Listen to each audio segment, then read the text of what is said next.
방금 소개받은 전북대학교 송기춘입니다.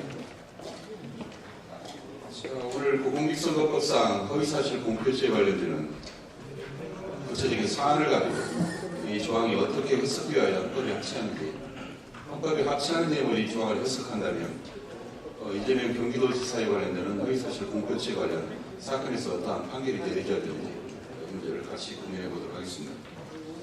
오늘 이 국회 의원회관에 제가 들어오면서 작은 경험을 했는데 여러분들 다 마찬가지입니다. 오면서 이거를 체크를 하시는 걸 경험하셨을 텐데요. 여러분들 어떠셨습니까? 아무런 어떤 감흥이 없으셨는지. 저는 굉장히 불쾌했습니다. 그리고 몸을 뭉치기를 하면서 돌렸어요. 여러분들 그 이마에다가 이렇게 열쇠 크기를 대고 하는데 이 어떤 사람에게는 총구를 겨눈 같은 느낌을 받기도 하고 그런 경험도 실제로 해보신 분이 계실 거라고 생각합니다. 최근에도 이런저런 보도를 보면은 총을 겨눠가지고 머리를 쏴서 죽이는 그런 일도 있고 그래서 그 군에 갔다 오신 분들이 총이라는 것이 갖고 있는 총기 유사한 물건이 갖고 있는 어떤 위험성 또는 그걸로 착각을 하든지 아니면은 그 어떤 행위가 그걸로 인식이 오인돼서 나름대로 자기의 어떤 감정적인 이렇게 경험을 자주 경험하시리라 생각합니다. 같은 어떤 사안이라고 하더라도 사람마다 그 사람이 가지는 경험, 그 사람의 어떤 인식의 폭이나 한계, 그 사람의 어떤 구체적인 상황 이런 것에 따라서 사안을 잘 이해하기도 하고 잘 이해하지 못하기도 하고 또 어떤 경우에는 이 선거인을 무능하다고 얘기도 하고 또 선거인은 굉장히 많은 것들을 제대로 이렇게 고려해서 많은 토론을 통해 가지고 그래도 결정을 잘하고 그 수많은 사람들이 나름의 이 어떤 집단의 지성을 발휘한다. 아무에 대한 믿음을 갖고 있는 사람도 있고 그렇지 않은 사람도 있다고 생각합니다. 우리가 이 민주주의 사회에서 또 여러 가지 그 한계는 있지만 그래도 수많은 사람들이 많은 논의를 거쳐가지고 어떤 결정을 하는 이런 것에 대한 나름의 신뢰를 가지는 것이 필요하다면 민주주의가 바로 그러한 신뢰의 바탕을 둔 것이라고 한다면 우리는 이런 선거 과정에서의 이 후보자의 발언 이런 문제를 또 어떻게 바라보고 허위사실을 공표했다는 이런 범죄에 해당되는 지역을 어떻게 판단해야 될지 고민이 필요하다고 생각합니다. 여러분들 자료지 27페이지 보시면은 이재명 지사 관련 사건의 구체적인 어떤 판단의 내용이 소개되어 있습니다. 기본적으로 이 피고인이 분당구 보건소장 또 직원들에게 그 형인 이재선에 대한 이 정신보건법상의 어떤 입원 절차 진행을 직접 지시하고 이 절차가 또 일부 진행되기로 했으니 넉넉히 인정되므로 이러한 강제 입원 절차에 관여하지 않았다는 표현은 사실과 다르다. 그리고 방송 토론에서 이러이러한 얘기를 그저 관여하지 않았다 이런 얘기를 보면은 전체적인 취재나 그리고 유권자들이 이걸 보고 받게 되는 인상 이렇게 한다면 이것은 선거인의 공정한 판단을 그르치고 전체적으로 적극적으로 이 사실에 반대되는 즉 허위에 진술을 한 것과 마찬가지로 사실을 왜곡하는 점에 이르렀다. 그래서 이게 허위사실 공표죄 고의에 대해서 300만 원의 벌금을 선고한 것입니다. 그 방송 토론에서 형의 입원 절차에 관여를 한 그런 부분에 관련된 답변에서 이게 사실과 다르다, 허위의 진술에 따른 이런 내용을 해서 방송 유효형을 선고하는 그런 결과에 이르게 되는 것이라고 할 수 있습니다.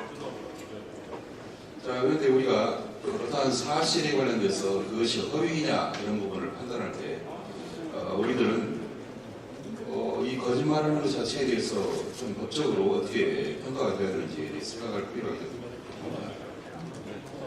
우리 법은 기본적으로 모든 사람은 다 이기적인 존재라는 전제 위에서 만들어지죠.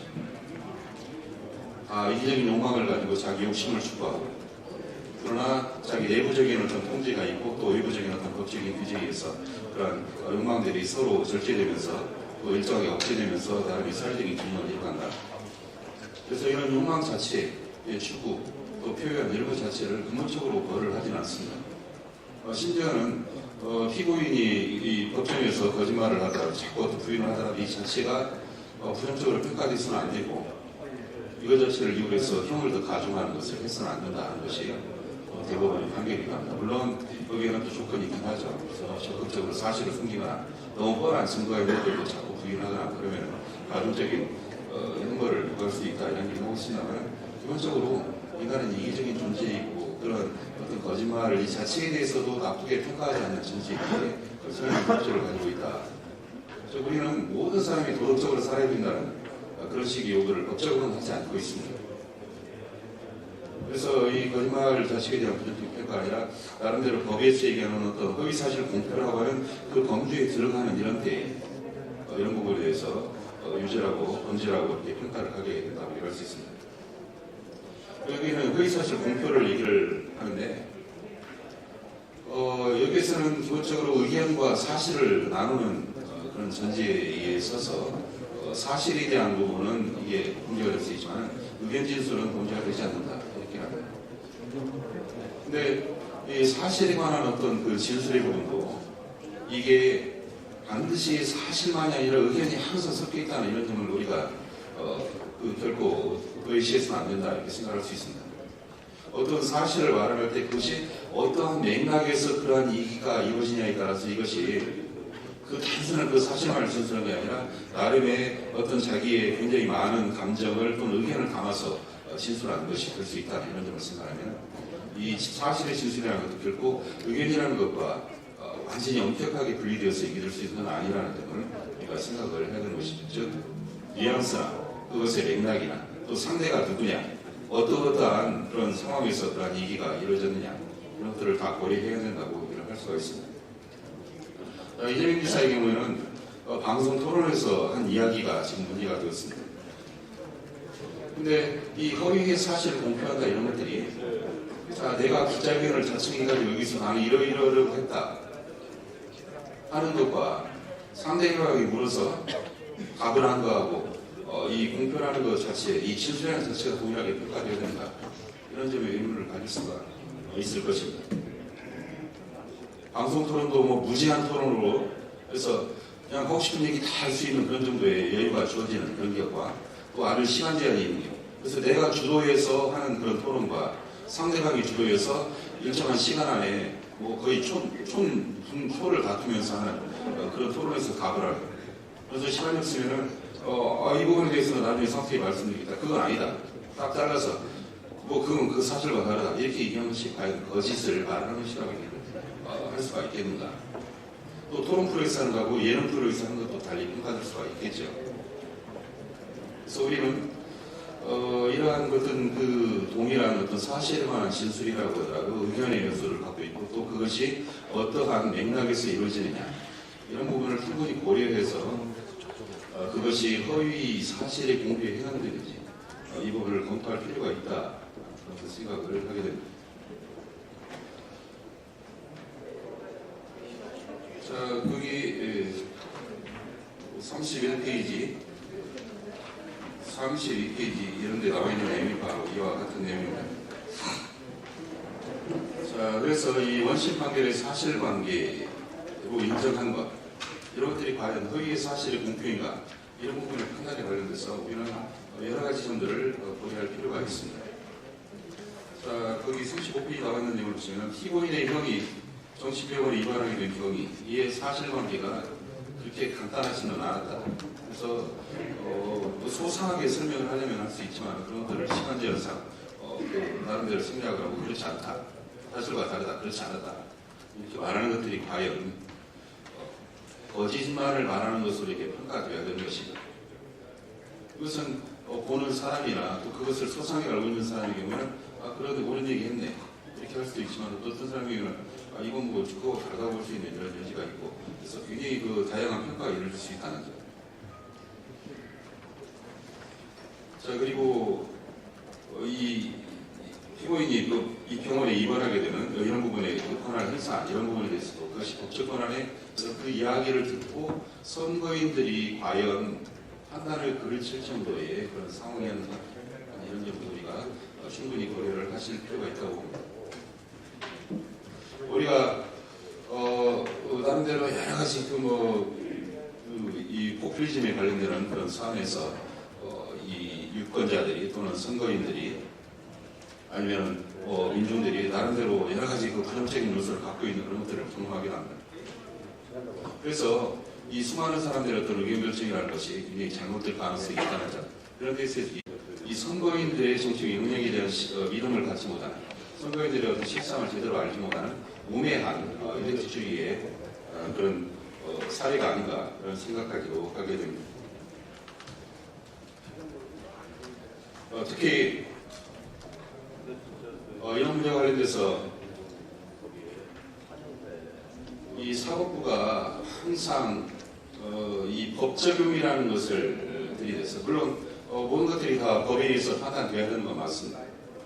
그러나 이것을 그냥 간단하게 해서 아까 1350만 도민의 어떤 총의라고 할 수 있는 그런 선거에 관해서 이 유권자들 전체의 결정을 완전히 부정하는 그런 정도의 판단을 하는 것이 과연 타당한 것인가?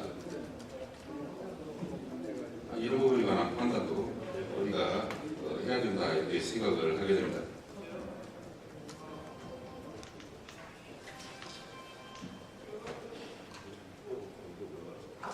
특히 헌법재판소 같은 데로 이 선거에 관련돼서 이 국가가 법원이 후견자적인 시각을 가지는 데 대한 경계를 하고 있습니다.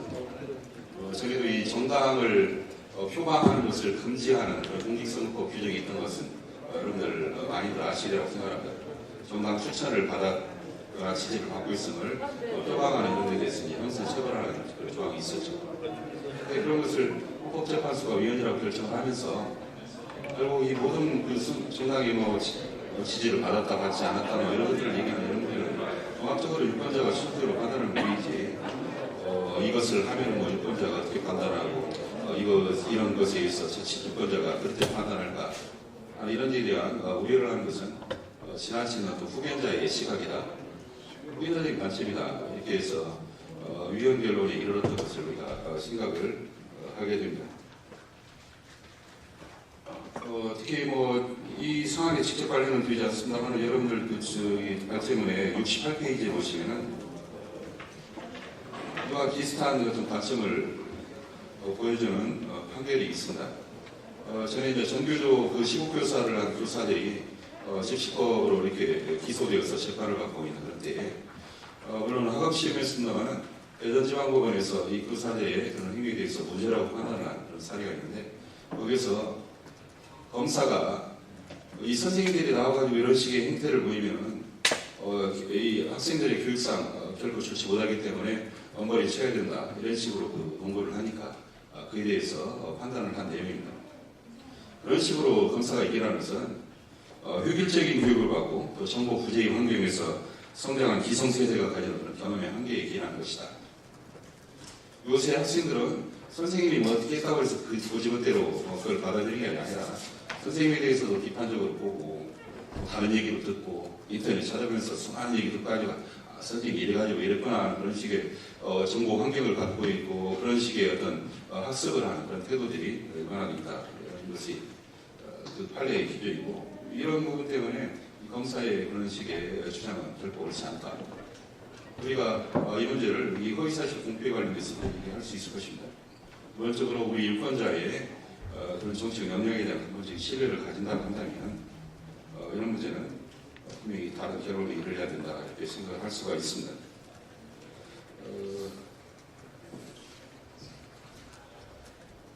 사실 이 41페이지에 성경을 일부 인용을 했는데요. 예수에게